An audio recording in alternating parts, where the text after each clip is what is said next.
Minnesota Vikings are doing the damn thing, keeping hope and Skol alive as they look to make the playoffs. Vikings are in the driver's seat. They do control their own destiny, but still a couple of things to be fixed. So this is a team that can go into Green Bay and win. They can take Seattle and Tennessee to the brink, but then you lose against the Falcons, the Cowboys, and almost give it away against the Panthers, who now have the second worst record in the NFC. So fix it. This team can be dangerous, but they got a couple things to fix. Here are 5 things that the Vikings need to fix before the playoffs. So start at 1. Figure out the interior offensive line, man. Right? So Ezra hopefully coming back soon from that ankle injury, because if he had been missing for 3+ weeks, they probably would have just put him on IR. So hopefully he is back and good to go for Jacksonville.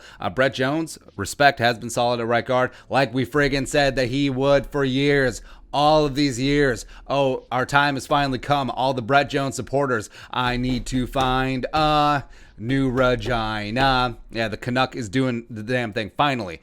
Bradbury's been steady. Sort of had a down game against Carolina, is what it is. Left guard Dakota Dozier, he needs to sit. He does. And you keep saying best 5 out there. Well, get the best 5 out there. When Ezra comes back, it should be Boise and Brady. I don't care what order it is.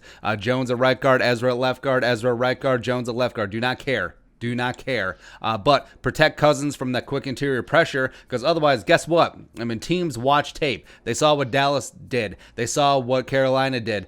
Do you think their teams coming up are going to draw back on that smoke up the middle? Nah. Next up, thing number 2 for the Vikings to fix before the playoffs. Keep DALVIN fresh.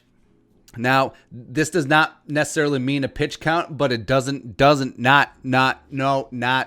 mean not a pitch count or whatever. So basically, use 33 whenever you need to and when games are in the balance. Rest him the absolute second that the Vikings have sealed the game. We've seen it too many times at DALVIN. At one point, one of those limp-offs is going to be legit. So, yeah. And the 30 carries a game, the 35 touches a game, is that sustainable? But also, if you have to do it to win games down the stretch and also in the playoffs, are you going to do it? Yes. Yes, you will. DALVIN wouldn't want it any other way either. So, also, for sparingly, so number 1, when games are salted away, put Madison in, that'll thing. But also, maybe give a full series in the second quarter to Boone and Madison.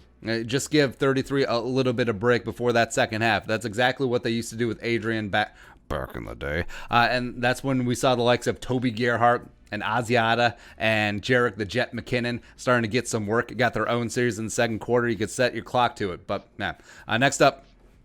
Thing number 3 that the Vikings need to fix before the playoffs. Establish a third receiving option. So now the Vikings had to find a secondary receiving option with Thielen out and Jefferson being triple-teamed a lot of the Panthers game. But BB stepped up. Ola BC Johnson, BC Brigade stepped up as well. They both had 7 catches on 7 targets. BB, of course, with the game-winning touchdown, which we always had faith. Every single Vikings fan had faith. Absolutely. But also, Kyle Rudolph, 2011 second-round pick, Golden Domer. Rudy's been onions the last 4 weeks, man. Even though he's not putting up eye-popping numbers, like he's not prime Gronk back there, but then again, who was? 17 catches, $199 on 20 targets the last 4 games. He's come up with some big-time conversions on third down and just some big-time onions catches. He's looked really good. So hopefully Irv will be back as well, him back in the mix. But some of these other guys getting some confidence and stepping up, and Cousins is starting to get more confidence and starting to look their way as well. Plus, Dalvin getting more work as a receiver, both in the screen game as well as tertiary or quaternary. It's not a word, option. Because as the playoffs go along, teams will scheme to try and take away 18 and 19, even though obviously they've been trying to do that all year to mixed results. So there will come a game when maybe 18 and 19 have an off day. I've yet to see it.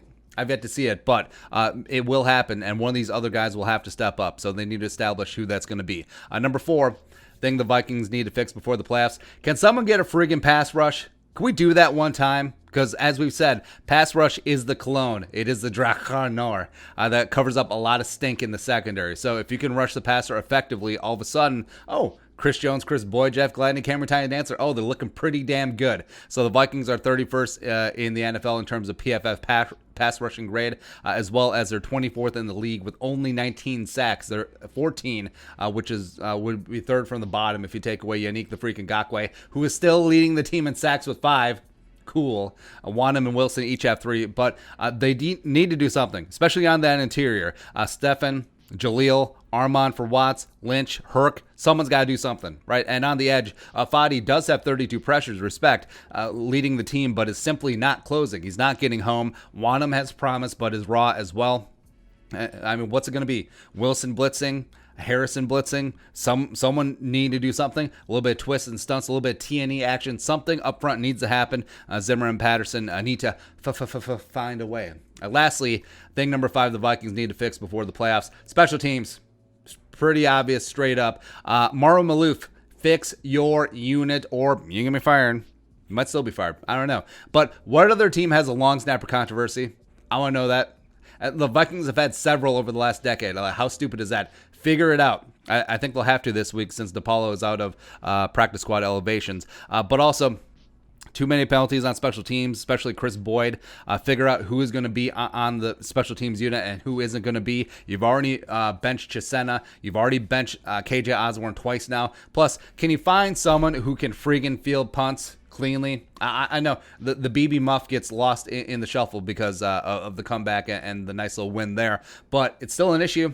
It still is. Like, you bench KJ Osborne because he couldn't field the punt. The Vikings literally have like 2 yards of punt return yardage this season. That is inexcusable. It is. So find someone that you trust back there that can secure the punt and figure things out. Do they have to bring Marcus Sherrills back? I don't know. But I mean, the miracle win against the Panthers, nice way to end that game. But yeah, 5-6, the best 5-6 team in NFL history, still has flaws. But as we've seen, on any given day, the Vikings can beat any team in the league. But also, they cannot. So fix some of these issues, and this team can be super dangerous, uber dangerous. No one wants a piece of the Vikings come the playoffs. Let's get after it. But your thoughts? Other things that the Vikings need to fix, let us know in the comment section below. Subscribe for daily Vikings takes. Want to support that work? Post on the Venmo. But until next time, Skull, production value.